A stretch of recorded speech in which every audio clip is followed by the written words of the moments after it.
నమస్తే, నేను మీ బోస్ కుమారి. తులసి చందు ఈమెకు సంబంధించి ఈమెను చూసిన తర్వాత నాకు ఎంతో కొంత న్యూట్రల్ జర్నలిజం మీద కొంత నమ్మకం ఉండేది. బట్ అది ఈమెను చూసిన తర్వాత కంప్లీట్గా చచ్చిపోయింది. అప్పుడే నేను డిసైడ్ అయిపోయాను, న్యూట్రల్ జర్నలిజం అనేది లేదు. న్యూట్రల్ జర్నలిజం అంటే వ్యభిచారం, జర్నలిజం వ్యభిచారం అని ఒకటి ఉంది, మామూలు జర్నలిజం ఉంది, అంతే ఇంకేం లేదు. మామూలుగా న్యూట్రల్ పర్సెంట్ ఎవడంటే వాడికి నచ్చిన దాన్ని 60-70% చెప్పుకొని కనీసం 30% 40% అన్ని విషయాల గురించి ప్రస్తావించేవాడు న్యూట్రల్ జర్నలిస్ట్, అంతే. ఇంకా దాంట్లో సమస్య లేదుగా. న్యూట్రల్ జర్నలిజం అనేది ఇక్కడ లేదు, ఎప్పుడు లేదు.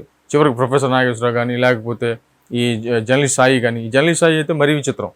అదేంటంటే వైసీపీ పార్టీ అధికారంలో ఉన్నా అధికారం లేకపోయినా వాళ్ళు ఏం చేసినా కరెక్ట్ అంటాడు. టీడీపీ పార్టీ జనసేన పార్టీ అధికారంలో ఉన్నా అధికారం లేకపోయినా వాళ్ళు ఏం చేసినా తప్పు అంటాడు.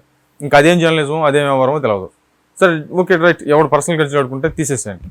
ఇప్పుడు మామూలుగా ఈ తులసి చందు అనేటువంటి ఆమెకు సంబంధించి నేను కొన్ని ప్రశ్నలు ఖచ్చితంగా అడగాలి.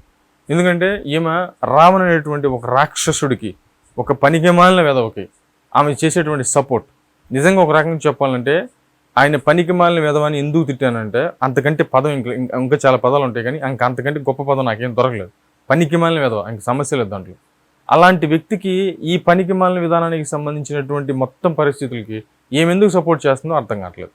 సపోర్ట్ చేస్తుంది, ఓకే, డన్. సపోర్ట్ చేస్తున్నటువంటి వాటిలో పవన్ కళ్యాణ్ గారిని చూసి నేర్చుకున్నాడా? ఏం చూసి నేర్చుకున్నాడమ్మా? పవన్ కళ్యాణ్ గారిని చూసి, పవన్ కళ్యాణ్ గారిని చూసి నేర్చుకునేటువంటి వాళ్ళు పోయి చూడు. మెగా ఫ్యామిలీ మొత్తం మీద, ఇండస్ట్రీ మొత్తం మీద వాళ్ళే ఉంటారు. పవన్ కళ్యాణ్ గారికి సంబంధించి అంటే ఈ రోజు నువ్వు కావాలంటే ఏ యువతరైనా కదలేచ్చు.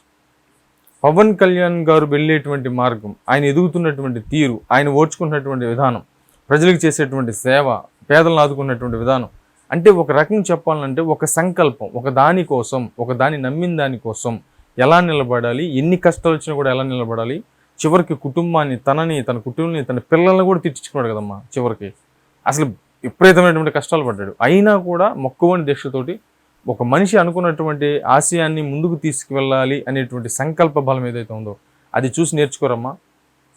ఎన్నో దాన ధర్మాలు చేస్తాడు, ఎంతోమందిని ఆదుకుంటాడు, ఇవి చూసి నేర్చుకోరమ్మా. ఈ కాదంట నేర్చుకునేది. మామూలుగా పవన్ కళ్యాణ్ గారికి సంబంధించి ఒక విధానం చేస్తారు. పవన్ కళ్యాణ్ గారు తిట్టారు, ఈడు తిట్టాడంట. దీనికి సంబంధించి నెక్స్ట్ వీడియో చేస్తాను ఖచ్చితంగా చూడండి. ఎందుకు తిడుతున్నారు, పవన్ కళ్యాణ్ గారు తిట్టింది కరెక్టా కాదా అనేటువంటి విషయాన్ని తులసి చందు అనేటువంటి ఆమె ఖచ్చితంగా సమాధానం చెప్పే తిరాలి. కనీసం ఎవరికి చెప్పినా కూడా కనీసం ఆత్మపరిశీలన చేసుకోవాల్సిన అవసరం ఉంది. తనకు తాను ద్రోహం చేసుకోకూడదు. సరే, ఓకే, రన్. ఈ రావణ్ గారు మాట్లాడినటువంటి వాటిలో నోట్లో పెట్టుకోవటం అని చెప్పేసి అంటారు కదమ్మా, నోట్లో అని చెప్పేసి మాట్లాడారు కదా, దానికి సమాధానం అంటే దానికి అర్థం ఏంటో నాకు తెలియదు.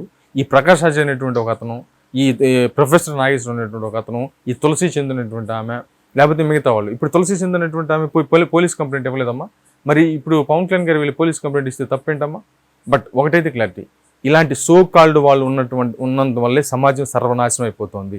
ఇప్పుడు ఒక్కటే, అందరూ ఒక తాటి మీద ఉంటే యూట్యూబ్లో ప్రశ్నించండి, లేకపోతే తీవ్రంగా ప్రశ్నించండి, ఇంకా తీవ్రంగా ప్రశ్నించండి ప్రభుత్వాన్ని. అంతేగాని బూతులతో రెచ్చిపోయి పర్సనల్ జీవితాలు ఎత్తుతూ అసభ్యకరంగా మాట్లాడేటువంటి వాడిని సమాజం ఒప్పుకోదు అని చెప్పేసి అందరూ, ఈ ప్రొఫెసర్ నాగేశ్వరరావు కావచ్చు, లేకపోతే ఈ జర్నలిస్ట్ సాయి కావచ్చు, లేకపోతే వీళ్ళందరూ కూడా, ప్లస్ మనము, లేకపోతే ప్రభుత్వాలు, మిగతా ప్రతిపక్షాలు, వీళ్ళందరూ కూడా ఏకదాటి మీద అట్లా మాట్లాడితే ఎవరైనా సరే ఉపేక్షించేది లేదు అనేటువంటి విధంగా ఒక్క మాట మాట్లాడితే ఈ సమాజంలో యూట్యూబ్లోకి వచ్చి బూతులు తిట్టి ఫేమస్ అవ్వాలి, ఎదుటి వాళ్ళని కించపరిచి వాళ్ళ ఉసురు పోసుకోవాలి, ఆ ఉసురు తీసుకుని వెళ్ళి పిల్లలకు పోసి వాళ్ళని పెంచుకోవాలి అనేటువంటి వ్యక్తిత్వం ఎవరికైతే ఉంటుందో వాళ్ళందరూ సైలెంట్ అయిపోతారు.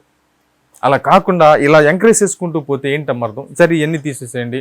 అమ్మ తులసి చందు, చిన్న బత్తాయి అంటే ఏంటి, పెద్ద బత్తాయి అంటే ఏంటి? నేను చెప్పినవి కాదమ్మా, ఆడి చెప్పినవి అవన్నీ కూడా, ఆడు చెప్పిన తమిళన్స్ ప్లస్ ఆడవాళ్ళ గురించి మాట్లాడింది. బ్యాటింగ్ అంటే ఏందమ్మా, దీనికి అర్థం చెప్పు. ఒరే ప్రకాష్ రాజు అనేటువంటి వ్యక్తి ఒకడు, వీళ్ళందరూ కూడా ఉన్నారు కదా, వీళ్ళందరూ కూడా సమాధానం చెప్పాల్సింది అంటే బ్యాటింగ్ అంటే ఏంటి, చిన్న బత్తాయి అంటే ఏంటి, పెద్ద బత్తాయి అంటే ఏంటి, నోట్లు అంటే ఏంది, ఖచ్చితంగా వీటికి సమాధానం చెప్పి మీరు వాడికి ఖచ్చితంగా సపోర్ట్ చేయాల్సిన అవసరం కదా. అగ్రెసివా? ఎవరికమ్మా అగ్రెసివ్?